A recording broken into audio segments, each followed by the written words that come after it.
Right now we are a worker cooperative. We aim to become a multi-stakeholder cooperative. There are many reasons on why we want to choose this model. One is because we really want that, and our success depend on the fact that we create a collective action, so that lots of people understand and feel that FairBnB belongs to them, and in this way we can really reach this growth hacking strategy that is based on cooperation, on a replication and adaptation of the model. So this is one thing. So this form allows us to create an organization that is scalable. And on the other hand, we truly believe in the cooperative principles, and also this form of entity, it makes us not sellable. We cannot sell the company. And this is particularly important because when you think about B Corp, yes, you can do a B Corp, but in the end, if you have tens millions of users, then there will be a big player that will come and buy you out, and this will make all the trust created in the network lost the value proposition. Our organization have a central team that actually facilitate the unfolding of this global network. Basically, we reach 3 social projects and partners that help us to set up a local node, what we call a local node, that basically is a group of people, organization that meet regularly and try to think on what can be FairBnB inside a territory, propose an experiment, and it goes a little bit behind the just transactional part. So we are focusing on creating the engine that can fuel the whole ecosystem, but what it can be really interesting is the experimentation that happen on it. So when you think that you have this mechanism that put and fuel a solidarity economy through this local node that actually collaborate at a local level and at a global level through the working groups, so online, you have this collaboration and you can develop the model with the people. We are not a travel platform, actually. That's something that we use to enable collaboration and cooperation at an higher level. So I think that we have some stuff that give us competitive advantage.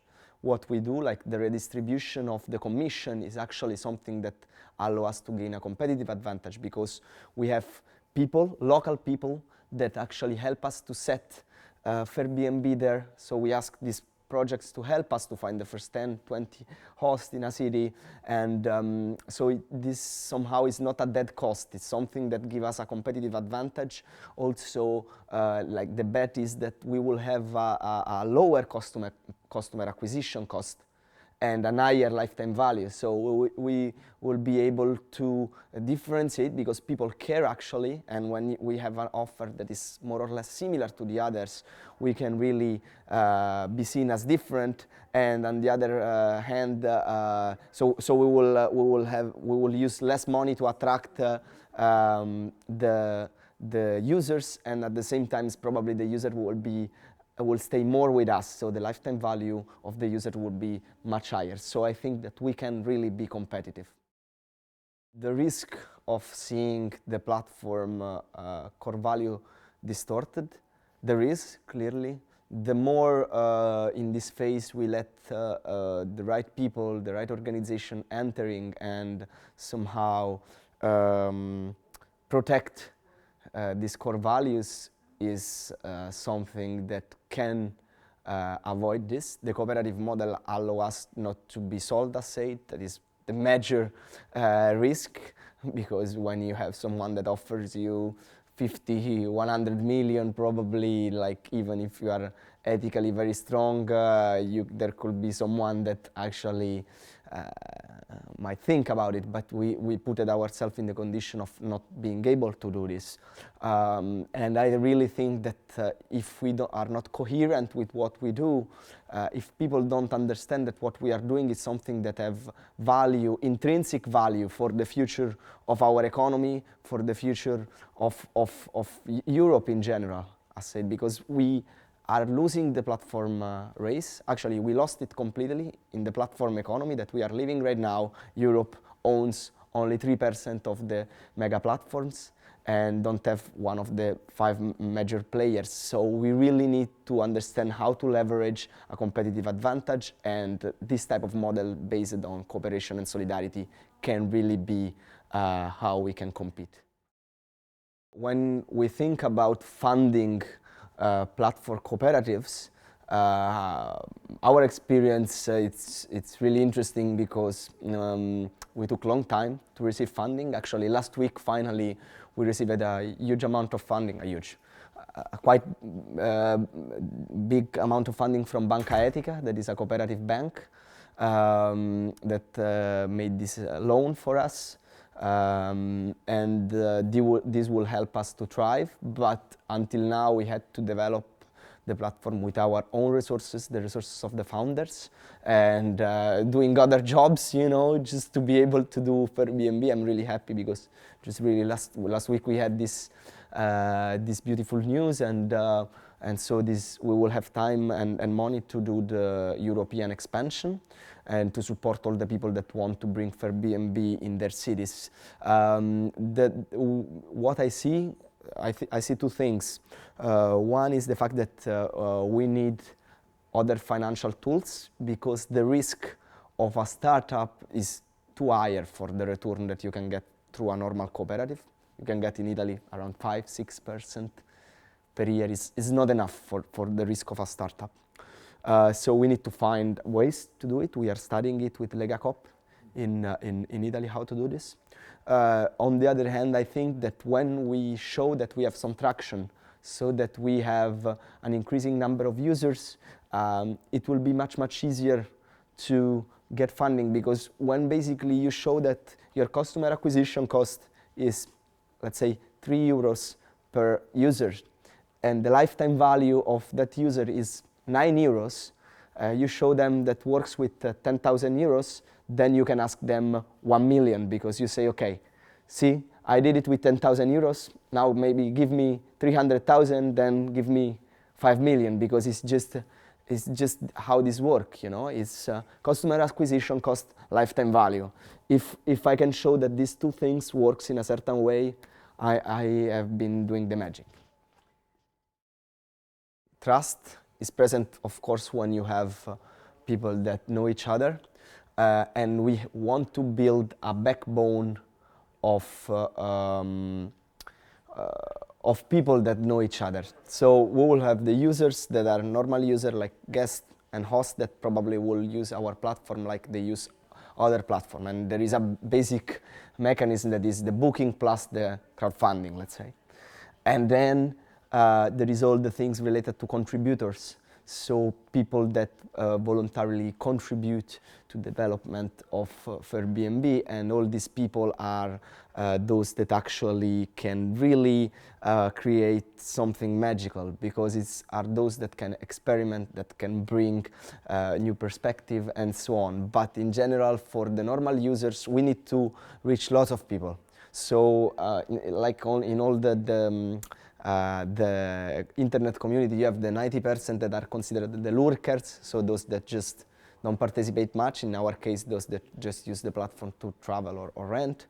9% that are somehow the contributor, that sometimes helps you maybe write in the forum and stuff like this. And then there is the 1% that are the core contributors, that are those that might organize the events, propose project, apply for funding, and all these sort of things. So we need to think about all of these things, but we don't want to be a niche platform. We really want to be the main travel platform for Europe. The majority of travel platforms, invest in Google Ads. So, and they compete really, if you look for houses in Barcelona, you will see that there are 4 or 5 Google ads of Booking, Expedia, and so on, and they cost a lot. Like per click, you can have even 5, 10 euros per click, because they know that the lifetime value of the customer that they can attract is very high. What we do is like that our strategy is based on the fact that we cut on this cost because we count on the fact that basically the community and the social projects that we find help us to find users. So imagine that in a world where trust is really a valuable currency, the fact that we can involve and incentivize existing organizations that maybe have communities with hundreds of people behind to say, okay, travel with FairBnB so that our projects will be developed, is something that allows us to hitchhike many communities. And this is the power that we have, that we can really reduce all the online advertising, and that's why also our expenditure is more on creating the network, especially in this phase. With FairBnB, so after really months, maybe years of work, we have been finishing the beta platform. In the coming 6 months, we are going to release and open new destination every week, and we are adding gradually all the hosts that already pre-registered on our platform. The real launch, it will be in spring 2020, so in these 6 months we are connecting with people that want to contribute, so those that want can contact us and we will help them to start a local node there. So our objective is really to iterate also a process on the platform to make the user experience better, and at the same time focus on the development of the network and the creation of the supply side. So we want to reach 15,000 hosts by spring 2020, and then launch it with a collective event the same day in all the local nodes that we have. Two main challenges is like that we need to be more local than existing platform and to spread globally fast. So you can do this only by creating a replicable and adaptable model, and that's what we do with the local nodes, with the involvement of existing social project. That's how we replicate and adaptate the model, and that's how we scale. So we have a global network effect. We need to be in 1 year, 1.5 years, 2 years, almost in all the world. For sure in 1 year we need to be in all Europe. And that's our biggest challenge. I believe that we can do it because we have the right incentives. The fact that we can redistribute half of our revenue makes a motivation, an intrinsic motivation for those that participate, because they know that they are contribute to something that they like, and plus an extrinsic motivation because probably they will receive some funding for their own project. So these are the two things that we are doing. Some platforms can grow at a local level. Some platforms need a more broader level. It depends on the network effect that a platform has. And it's important to identify what type of network effect you have and what type of strategy you have to apply to reach the critical mass. In general, the platform model allows to create branches and to replicate and adaptate the model. It's not about conquering other places, is about building platforms that have multi-belonging inside. You know, this concept of, yes, I understand, I like the values of FairBnB, I'm contributing to FairBnB, but I identify myself in FairBnB, but I also retain my own identity, and I bring this as a value inside the whole ecosystem. My suggestion is to try to really have the MVP, the minimum viable product, as soon as possible, because this helps a lot to find funding. The other thing is like to look a little bit in Italy, because we are starting to build this network, and the old cooperative system is understanding what we are doing, and they really are happy and want to build a district of innovation related to platform cooperativism that probably will be called Coope Valley as an alternative to the Silicon Valley, so something that can really create a district of innovation, of ideas, of shared resources that can have branches in all Europe and can get funding for new initiatives and can create this mutuality across the whole ecosystem.